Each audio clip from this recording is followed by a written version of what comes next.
Lorsque j'avais 6 ans, j'ai vu une fois une magnifique image dans son livre sur la forêt vierge qui s'appelait Histoire Bécou. Ça représentait un serpent bois qui avait les dents fortes. On disait dans le livre que les serpents bois avalent leur proie tout entière sans la marcher. Ensuite, ils ne peuvent plus bouger et ils dorment pendant les 6 mois de leur digestion. J'ai alors beaucoup réfléchi sur les aventures de la chambre et, à mon tour, j'ai réussi avec un crayon de couleur à tracer mon dessin numéro 1. J'ai montré mon chef d'orchestre aux grandes personnes et je leur ai demandé si mon dessin leur faisait pro. Ils m'ont répondu pourquoi un chapeau fait-il peu. Mon dessin ne représentait pas un chapeau, il représentait un serpent bois qui digérait un éléphant. J'ai alors dessiné l'intérieur d'un serpent bois afin que les grandes personnes puissent comprendre. Ils ont toujours besoin d'explications. C'était mon dessin numéro 2. Les grandes personnes m'ont conseillé de laisser les codes, les dessins de serpents bois ouverts ou fermés.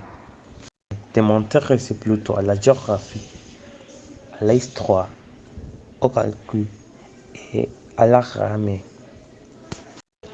C'est ainsi que j'ai abandonné à l'âge de 6 ans une magnifique carrière de peintre. J'avais été découragé par l'insuccès de mon dessin numéro 1 et de mon dessin numéro 2. Les grandes personnes ne comprennent jamais rien tout seul. Et c'est fatigant pour les enfants de toujours et toujours leur donner des explications. J'ai donc dû choisir un autre métier et j'ai appris à piloter les avions. J'ai volé un peu partout dans le monde et la géographie, c'est ça, m'a beaucoup servi. Je savais reconnaître deux premiers coups d'œil. La Chine d'Arizona, c'est très utile si l'on s'égarait pendant la nuit. J'en suis au cours de ma vie. D'état de contact avec des tas de gens sérieux. J'ai beaucoup vécu chez les grandes personnes. Je les ai vus améliorer de très près. Ce n'a pas trop amélioré mon opinion quand j'en rencontrais une qui me paraissait un peu lucide. Je faisais l'expérience sous les démonitions numéro 1 que j'ai toujours conservé. Je voulais savoir si elle était vraiment compréhensible, mais toujours elle me répondait c'est un chapeau.